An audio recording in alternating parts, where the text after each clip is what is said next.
What kind of man was worth the same pay as a junior army officer, just for knowing the land and local languages? These weren't ordinary soldiers. Custer's scouts were a breed apart, courageous, incredibly resilient, and often deeply cynical.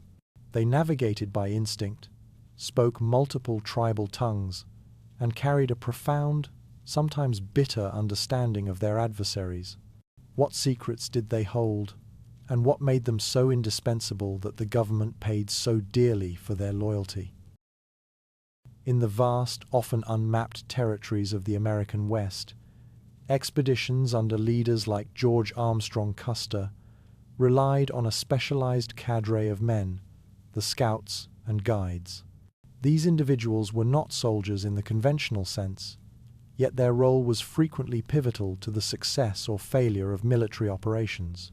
The U.S. government, recognizing their unique value, recruited them with compensation that, for the most experienced, could equal that of a junior army officer.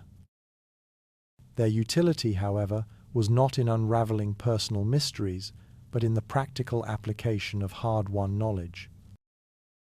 The primary qualifications for a scout were an intimate understanding of the topography, often negating the need for maps, and fluency in the languages of multiple Native American tribes. This knowledge was not merely academic, it was a survival tool. A scout was expected to be proficient with firearms, both rifle and revolver, and skilled in the management of horses and mules, the latter often favored for their endurance and ability to forage. Beyond technical skills, the ideal scout possessed immense courage, a seemingly inexhaustible energy, and the capacity to endure extreme hardship and privation. They courted danger as a matter of course, yet moved with a practiced caution, understanding that stealth and discretion were paramount to their own survival and the security of the command they served. For some, a deep-seated animosity towards certain Indian groups was a motivating factor, a grim facet of the complex human landscape of the frontier. Operationally, scouts often functioned in small, semi-autonomous detachments, sometimes led by one of their own number. When larger expeditions were mounted, these individuals would be consolidated into a distinct corps, a specialized unit tasked with reconnaissance, trailing, and guiding the main body of troops through potentially hostile and unfamiliar country. Their reports, often delivered verbally and with an economy of words, could dictate the direction of a march, the choice of a campsite, or the preparation for an imminent engagement. They were, in essence, the nerve endings of the army, extending far beyond the main column to detect threats and opportunities. The information they gathered, sifted through their experience of the land and its inhabitants, formed a critical layer of intelligence upon which commanders based their tactical decisions. The absence of reliable scouts could leave a column blind, vulnerable to ambush or hopelessly lost, while their presence offered a crucial advantage in the deadly chess game of frontier warfare.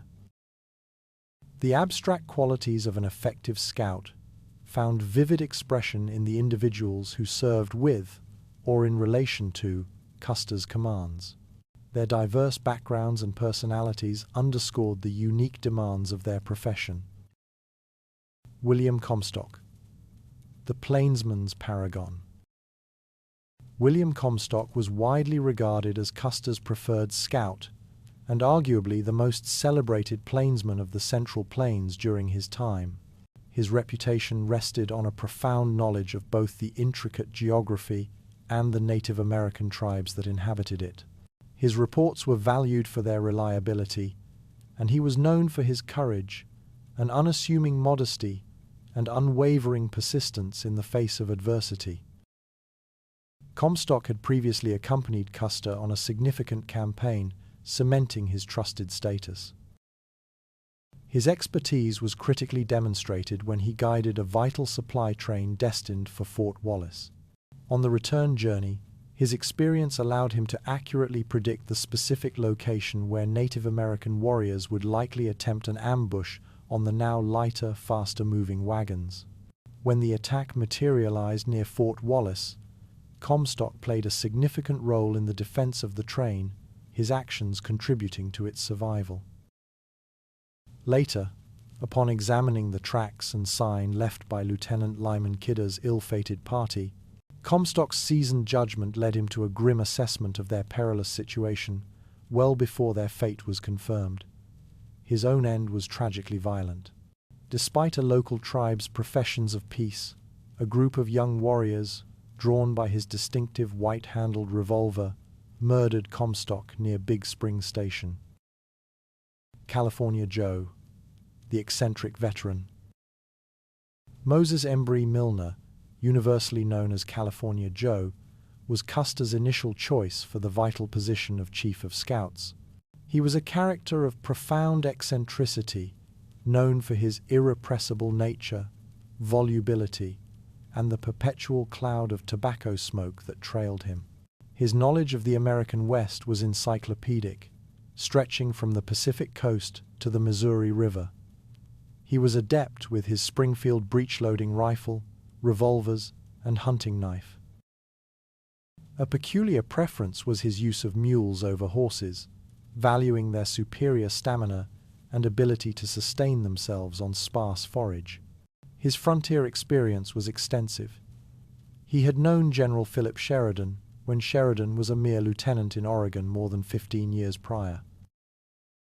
Upon meeting Custer, California Joe famously, and perhaps impertinently, queried whether the young general was an ambulance man or a horseman, seeking to understand if Custer intended to pursue Native Americans with the ponderous pace of wagons or the swiftness of mounted pursuit. His tenure as Chief of Scouts proved brief, however, curtailed by an episode of drunkenness while on duty. Despite this lapse, he continued to serve as a highly valued scout. During Custer's night march towards the Cheyenne village on the Washita River, it was California Joe who, with senses honed by years on the plains, declared he could smell the smoke of the distant Indian campfires. Following the engagement, he participated in rounding up the captured Cheyenne pony herd. One of his most lauded achievements was the perilous journey carrying dispatches announcing the Washita victory to General Sheridan at Camp Supply, a feat requiring him to traverse hostile territory. His assessment of the Native American situation post-Washita was characteristically blunt. "They've been battered, will be very glad to call for peace." When Custer later returned to Camp Supply, California Joe was among those Sheridan had sent to greet him. He also accompanied Colonel Cook on a resupply mission. His final documented appearance involves a train journey and an encounter with individuals he termed peace commissioners. Jack Corbin, the quiet counterpart. Jack Corbin served as one of Custer's scouts, a steady presence often overshadowed by more flamboyant figures like California Joe. His contribution, though less celebrated, was no less vital. It was Corbin who carried urgent intelligence from Major Joel Elliott regarding the discovery of a fresh Native American trail to Custer, then positioned at Antelope Hills. Following the Washita engagement, Corbin accompanied California Joe on the hazardous dispatch ride to Camp Supply. He subsequently returned with California Joe to rejoin Custer's command. In temperament, Corbin was the antithesis of his talkative companion, a man of few words who let his actions speak for him. The Osage Scouts, tribal allies. The Osage were significant Native American allies of the U.S. Army. Prominent among their contingent were chiefs such as Little Beaver, who held the position of second leader, Hard Rope, respected as a sagacious counselor, and the warrior Hargrove. This group of scouts accompanied Custer's expedition when it moved south of the Arkansas River. Their tracking abilities were immediately put to use, following the trail of a Native American war party returning to their villages after raids in Kansas. Their role was particularly crucial in the campaign culminating in the Battle of the Washita. Osage scouts guided Custer's command during the arduous, snow-covered night march to Black Kettle's Cheyenne village. Their senses were exceptionally acute. Like California Joe, they too detected the scent of wood smoke on the frigid air, a telltale sign of a nearby encampment. They conducted the final, cautious reconnaissance, pinpointing the location of the Cheyenne pony herd and the village itself along the Washita River. For the Osage, the ensuing battle was an event of profound importance. There was an initial skepticism regarding some aspects of the white soldiers' tactics. For instance, they questioned the wisdom of a standard-bearer being placed in a position of potential danger, believing such a symbol should be protected. They were not passive observers, however. Osage warriors actively participated in the fighting at Washita. In a stark illustration of the intertribal animosities often at play, one Osage warrior killed a Cheyenne woman, an act of retribution for a slain relative. Following the battle, Osage scouts were instrumental in reporting the approach of a Kiowa party, displaying a white flag near Fort Cobb. Their familiarity with different tribal customs and insignia aided in identifying various Native American groups encountered by the command. Their tracking duties continued as Custer sought to locate other Cheyenne bands, with the Osage successfully following the trail of the fleeing villagers.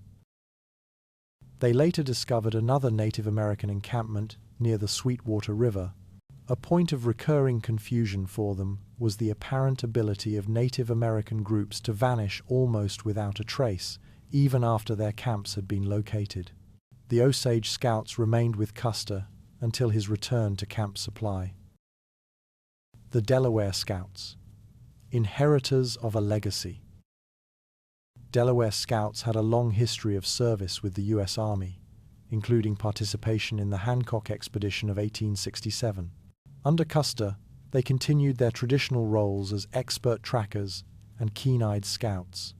Their skills were employed in monitoring distant Native American groups, observing their movements and reporting back to the command. When the main trail of a pursued party became obscured or lost, Delaware guides were often able to relocate it. They were part of the detachment sent to search for Lieutenant Kidder's missing party. Upon discovering the site of the Kidder massacre, their knowledge of tribal practices proved invaluable. They identified the perpetrators as Sioux based on the distinctive manner in which the victims had been scalped. Neva, the Blackfoot Guide. Neva, a Blackfoot guide, was tasked with leading Custer's expedition from Fort Sill in its search for Cheyenne bands. He brought with him a considerable pedigree, having previously accompanied General John C. Fremont on his exploratory journeys. Neva possessed a working knowledge of English and had a personal connection to another legendary frontiersman. He was the son-in-law of Kit Carson, though his wife was deceased. One of Neva's notable skills was the use of smoke signals to communicate or locate Native American villages over considerable distances. He confidently predicted the location of an Arapaho village, displaying a greater assurance in these matters than some of the Native American chiefs accompanying the expedition. Custer later dispatched Neva, along with young Brewster and 2 young Arapaho warriors, on a specific mission to locate the main Cheyenne encampment. However, this particular endeavor was unsuccessful, and Neva returned to report his failure to find them. Romeo, the indispensable interpreter. Rafael Romero, known to the officers as Romeo, was a scout of half-Mexican heritage who also served as a crucial interpreter. His experience was varied. He had even served as a hospital steward during the Civil War, or War of the Rebellion. Romeo's linguistic abilities were extensive, fluent in Cheyenne and several other neighboring tribal languages. This skill set made him invaluable. After the Battle of the Washita, he played a vital role in communicating with the captured Cheyenne women and children, offering them reassurance and simultaneously gathering critical intelligence for Custer. He served as Custer's interpreter during an interview with Chief Monwissa, Little Robe's sister. Romeo was also a source of cultural information, explaining Native American courtship customs to Custer, a topic on which he had personal, and somewhat rueful, experience, having once been married to a Native American woman and feeling he had been taken advantage of. His interpreting skills were again essential during tense negotiations with Kiowa chiefs, including Lone Wolf and Satanta, near Fort Cobb. He was present during General Hancock's earlier discovery of an abandoned Cheyenne village, recognizing the distinct odor of cooked dog, a common food source. Romeo facilitated Custer's communications with Medicine Arrow and other Cheyenne leaders. He was particularly influential in persuading captured young Cheyenne warriors to cooperate with the military's objectives. Eventually, Romeo married a Cheyenne woman and transitioned into life as a trader. Young Brewster, the determined searcher. Young Brewster was not a professional scout in the mold of Comstock or California Joe, but he frequently accompanied Custer's expeditions and reconnaissance parties. His primary motivation was deeply personal: the relentless search for his sister, a Mrs. Morgan, who had been abducted by Cheyenne warriors. Throughout his association with the command, Brewster demonstrated considerable courage, unwavering persistence, and profound dedication to his quest. When Neva was dispatched to locate the Cheyenne, Brewster earnestly requested to accompany him, hoping for news of his sister. He endured immense emotional strain, a palpable mixture of hope and dread, during the delicate negotiations for the release of white captives held by the Cheyenne. The culmination of his ordeal was intensely dramatic. The moment his sister was finally released, Brewster broke from the soldiers and ran to embrace her. The diverse skills and distinct personalities of Custer's scouts, previously outlined, were not abstract qualities but tools forged and tested in the crucible of specific, often perilous, frontier engagements. Their contributions, whether in pitched battles, desperate rides, or tense negotiations, frequently shaped the course of events. The value of experienced frontier scouts was starkly demonstrated in numerous critical situations. One such event was the ordeal of Forsyth's command. A specialized detachment of 50 frontier scouts, nominally under the command of General George A. Forsyth, included notable individuals like Lieutenant F.H. Beecher, serving as second in command, Dr. John S. Movers, who acted as both surgeon and combatant, and the seasoned guide Sharp Grover. This unit found itself besieged by a vastly superior force of Native American warriors. On a small island in the Arikari Fork of the Republican River, thereafter known as Beecher Island, they made their stand, fighting with marked courage against overwhelming odds. In a desperate bid for survival, scouts Trudeau, Stillwell, Donovan, and Plyley were dispatched to navigate the dangerous enemy encirclement and reach Fort Wallace for reinforcements. Their perilous journey was a success, and one of these men, Stillwell, would later serve as a scout for Custer. The critical role of scouts in locating elusive Native American encampments was central to Custer's winter campaign of 1868. Both Osage and white scouts were instrumental in initially detecting the trail of a returning warrior party. Following this lead, California Joe and several Osage scouts guided Custer's column through the darkness and deep snow of a harsh plains winter. It was the acute senses of the Osage scouts that first detected the faint smell of wood smoke on the biting wind, and subsequently, they located the Cheyenne pony herd and then Black Kettle's village, nestled along the Washita River. During the ensuing Battle of the Washita, scouts were deeply involved in the tactical execution of the attack. They participated in establishing the cordon around the village and in the subsequent assault.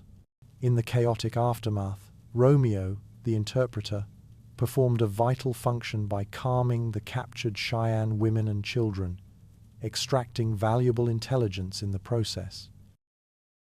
California Joe, true to his pragmatic nature, was occupied with the task of gathering the captured Native American ponies. The Osage Scouts also engaged directly in the fighting, and in one instance, an Osage warrior avenged the earlier death of a relative by killing a Cheyenne woman during the battle. The ability of Scouts to carry messages through hostile territory was a lifeline for isolated commands. The dangerous rides undertaken by Forsyth's Scouts from Beecher Island exemplified this. Similarly, Jack Corbin carried crucial intelligence from Major Elliott concerning fresh Native American trails directly to Custer at Antelope Hills. After the Washita engagement, California Joe and Jack Corbin undertook the hazardous mission of transporting dispatches detailing the victory to General Sheridan at Camp Supply, a journey fraught with peril. Later, when Custer was deep in pursuit of other Cheyenne bands, a volunteer scout undertook another dangerous dispatch ride to Sheridan. Communication was not limited to military dispatches. In an attempt to open dialogue, the Cheyenne chief Little Robe, along with 2 young Arapaho men, was sent as an emissary to contact his own village. Scouts were also indispensable during parleys and negotiations.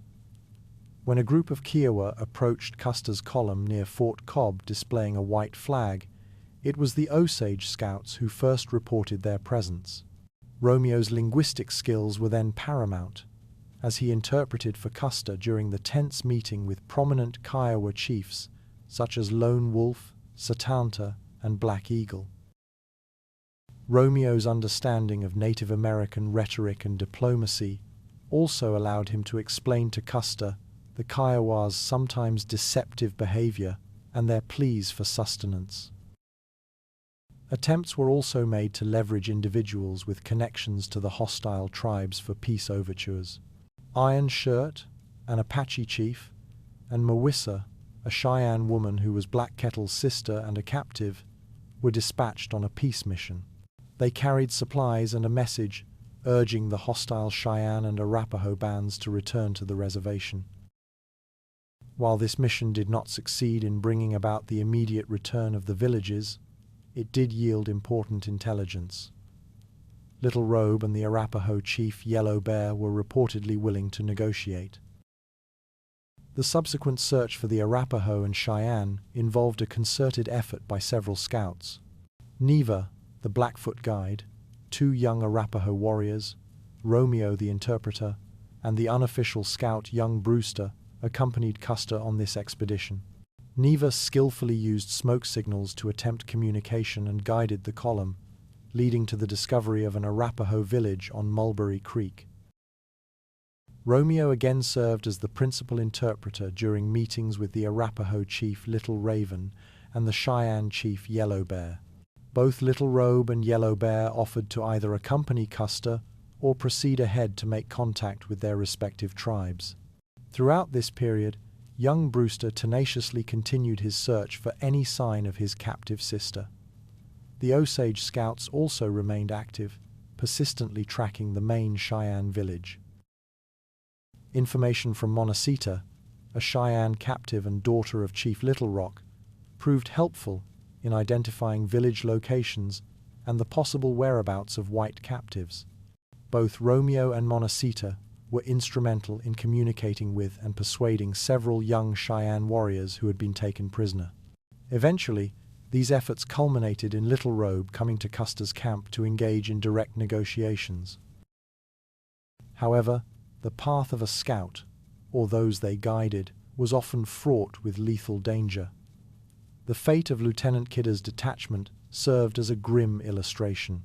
Kidder's party was guided by Red Bead, a notable Sioux chief. Despite this experienced guidance, the entire group was ambushed and annihilated. When the massacre site was eventually located, the expertise of William Comstock and the Delaware Scouts was crucial in examining the scene.